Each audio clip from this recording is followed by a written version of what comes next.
Ahoj, mé jméno je Petr Lukáč a vítám vás u dalšího dílu týdne v kryptu podcastu CryptoSpace. Je pondělí 19. února a vás čeká přehled toho nejdůležitějšího ze světa Bitcoinu, Etheru a dalších. Na začátek se omlouvám za výpadek minulý týden, ale po návratu z Ukrajiny jsem si někde trošku pozapomněl mikrofon a sehnal jsem ho až jen tak na nahrávání dílu s Michalem Novákem k druhým vrstvám, který vyšel ve čtvrtek. Už si s tím svým cestováním taky musím pořídit asi náhradní. Každopádně, pojďme nejdřív na trhy, které asi dělají všem velkou radost. No, všechny ty čísla jsou totiž hodně nahoře. Market cap celého trhu je poprvé nad 2 biliony dolarů, přesně je to v neděli v podvečer 2 biliony a 53 miliard dolarů a takhle vysoko je poprvé za 2 roky. Může za to samozřejmě hlavně Bitcoin, jeho valuace je opět nad miliardou, za poslední týden si připsal 7,3%, za 14 dní dokonce 21% a prodává se dnes za 51 800 dolarů za kus. Ještě víc rostla dvojka Ethereum. Její token Ether vzrostl za týden o 11,6% a za 2 dokonce o 22,1% a stojí 2804 dolarů. Z těch čísel je asi jasné, že loserů tento týden moc nebude. Nejvíce za poslední týden ztratil projekt Astar, který odepsal 7,5%, Bitcoin SV odepsal jen 3,7% a Bitcoin Cash zase ztratil 2,7%. To vítězů je pak spousta. Z top stovky si nejvíce připsal BitGet token, který získal 54,2%, VeChain přidal 48,4% a SEI rovných 44%. No a rovnou se na začátek vrátíme k seriálu, který jedeme od začátku ledna, tedy bitcoinovým ETFkům. Protože ty čísla jsou prostě velmi silný a do jisté míry pomáhají i tomu růstu na trhu, který vidíme. Už minulý týden jsem si napsal a pak nenahrál, že odliv z fondu GBTC společnosti Grayscale významně zpomalil a byl méně než 100 milionů dolarů denně. A vedle toho masivně zrychlil příliv nových peněz. Za celý předminulý týden tak všechna ETFka včetně GBTC skončila s téměř 1,2 miliardami dolarů v plusu, kdy téměř miliardu přidali jen za poslední 2 dny. No, očividně to byl jen rozjezd na to, co nás čekalo v týdnu od 12. do 15. února. Z GBTC sice otékalo o něco více prostředků, celkem něco přes 620 miliard, ale nákupní horečka mezi investory se rozjela a objem peněz v bitcoinových ETFkách narostl celkově o obřích 2,3 miliardy dolarů.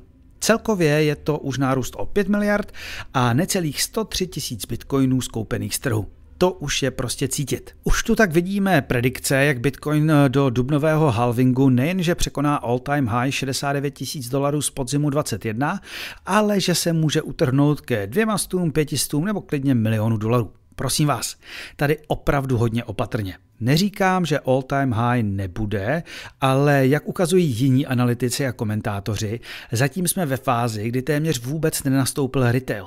Já už sice mám první vlaštovky, kdy se na krypto a ceny ptají kamarádi, kteří na něj po pádu v roce 2022 zanevřeli, ale ty masy tu rozhodně ještě nejsou. Takže ano, iracionální fáze trhu může přijít prakticky kdykoliv, ale tu pravou mánii bych čekal o dost později. Podobně opatrný bych byl s očekáváními spojenými s ethereovými ETFky. Když čtete různé experty, kteří tipují jejich schválení za 6 týdnů, moc kreditu bych jim nedával. Každopádně, ani opatrnost neznamená, že to, co vidíme u ETFek, není unikátní. Podívejte se na IBIT od BlackRocku, který má už aktiva za 6,2 miliardy, nebo FBTC od Fidelity a jejich 4,5 miliardy. Připomenu, že BlackRock je největší investiční společnost na světě s aktivy za 10 bilionů dolarů. A i přesto je jejich bitcoinové ETFko zodpovědné za polovinu všech nových peněz, které do jejich fondů letos přitekly. Tohle info pochází samozřejmě z Twitteru analytika Bloombergu na ETF fondy Erika Balchunase, kterého tu cituji velmi často. Ten tam má podobných střípků, které ukazují, jak úspěšná bitcoinová ETFka jsou celou řadu, tak na to koukněte. Například pokud je sečteme, a jelikož mají všechny jen jeden typ aktiva, tak asi můžeme, tak nabrat 2,3 miliardy dolarů za jeden týden se historicky žádnému jinému ETFku ještě nepodařilo.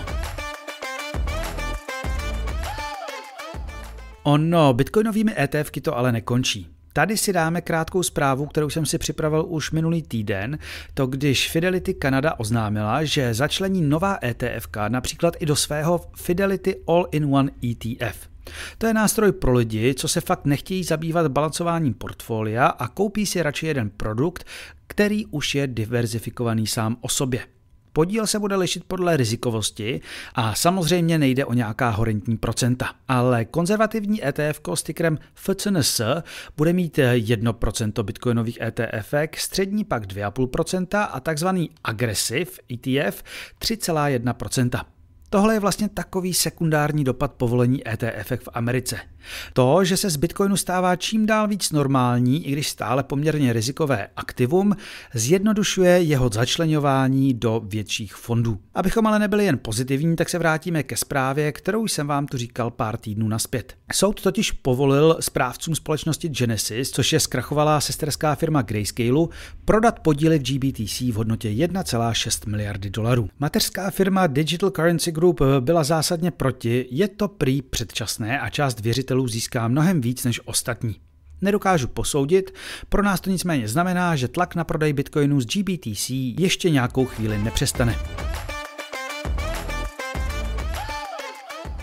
No a když jsme u krachu, tak ještě jednu rychlovku. Radost mohou mít věřitelé zkrachovalé lendingové společnosti / Ponzi schématu Celsius. Firma, která se stala jedním ze symbolů začátku bear marketu v létě 2022, rozeslala věřitelům kryptoměny v hodnotě 2 miliard dolarů, a to včetně 20 000 bitcoinů a 301 000 etherů. Další miliardu v keši by měli rozeslat během následujících dnů, nejdéle týdnů. To je potom, co oznámila pravděpodobně plné vyplácení věřitelů burza FTX.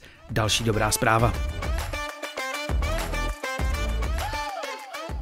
O letošku se říká, že to bude rok velkých airdropů. Jako první přichází Starknet Foundation, která stojí za blockchainem Starknet a která oznámila airdrop tokenů STRK pro více než 1,3 milionu peněženek. Tokenů bude celkově 10 miliard, v současné vlně jde na trh v rámci takzvaného Starknet Provision Allocation pouze 700 milionů z nich, tedy asi 7%. Přes polovinu dostanou uživatelé Starknetu a StarkExu, ale tokeny poputují i k vývojářům či brzkým stakerům Etherea. V současné době se na předběžných trzích jako Aevo obchodují futures STRK za cca 1,8 dolarů. To by znamenalo obří valuaci blockchainu na 18 miliardách dolarů. No a jako každý airdrop, tak i tento vyvolal poměrně velkou kontroverzi. I když tentokrát dost zaslouženě. První a hlavní je asi to, že 13% tokenů má jít týmu a investorům, kteří je dostanou už letos v dubnu.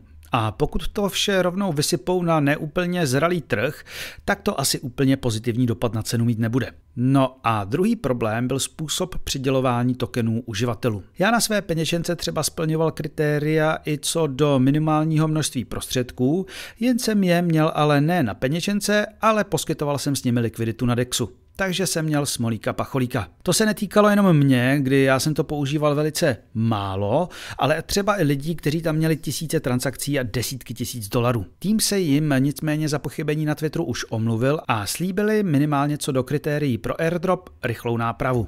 Tak uvidíme.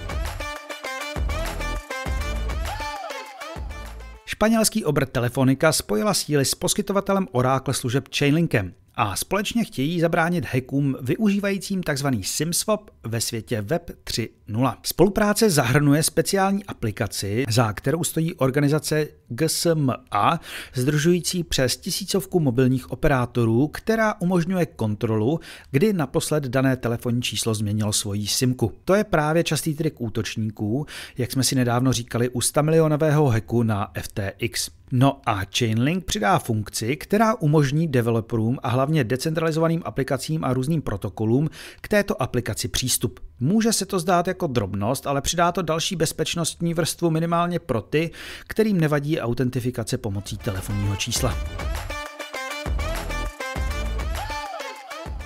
No a na závěr jsem se rozhodoval mezi dvěma bizáry nakonec. A nakonec udělám oba. U toho prvního se jedná o soud s doktorkem Craigem Wrightem aka Faketoshim.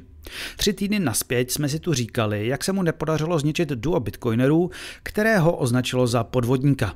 A teď už 2 týdny dostává u soudu do těla od asociace COPA, kterou inicioval mezi jinými Jack Dorsey a která napadla jeho pokus o patentování white paperu Bitcoinu i jeho názvu. Zní to bizarně, ale o to se Wright opravdu pokoušel a tvrdil, že jediný pravý Bitcoin je Bitcoin Satoshi Vision. No, každopádně na Twitteru je řada účtů, které přináší popis křížových výslechů a dokazování prakticky minutu po minutě. Některé doktorka popisují jako důstojnost samu, ale pro drtivou většinu je to naprostý podvodník, na kterém nejsou pravé ani tkaničky u bot. Zatímco první týden byly hlavně technikálie a grilování Wrighta, jestli by byl vůbec schopný kód Bitcoinu napsat, nápověda asi nebyl. Nyní je to doktor, kdo se snaží prokázat, že je opravdu Satoshi Nakamoto. A je to totál bizár. Řekl totiž o sobě, že se prý jako mladý převlékal za ninju či co a taky měl doma spoustu počítačů a techniky. To jsou ale důkazy. No a pak jsou tu různé zápisníky, kam si prý před lety něco zapsal a lidé, kterým prý před lety něco řekl. To, že občas nesedí fonty u dokumentů nebo že se dané zápisníky ještě nevyráběly, není prý problém. Každopádně nic konkrétního zatím neukázal. A přitom všichni víme, že by stačila ta jedna jediná transakce ze Satoshiho peněženky. A druhý bizárek se týká naší oblíbené senátorky a naštěstí neúspěšné kandidátky na prezidentku USA Elizabeth Warren. Ta je totiž nejenže podepsaná pod certifikátem na počest Satoshi Nakamota, který mimo jiné říká, že jsou mu Američané navždy vděční, ale ještě jeho jménem nechala minulý týden vyvěsit vlajku na Kapitolu. No tedy nechala. I když tuhle informaci přinesl nejdřív třeba i Bitcoin magazín, rychle se ukázalo, že se jedná prakticky o technikály. Požádat o to, aby takto pomohl uctít nějakou osobnost, událost či cokoliv dalšího, totiž může člena kongresu prakticky každý. Samozřejmě za úplatu. A je tak pravděpodobné, že senátorka svůj názor na Bitcoin ještě nezměnila. A buď neví, co podepsala, nebo to za ní podepsal nějaký její zástupce. Škoda. Tak a touhle skoro velkou novinkou to dnes uzavřeme. Doufám, že se vám tento díl líbil a pokud vám to nestačilo, dejte si čtvrteční epizodu s Michalem Novákem, kde rozebíráme hned několik projektů, které připravují druhou vrstvu nad Bitcoinem. Já se budu těšit zase příště. Nashledanou.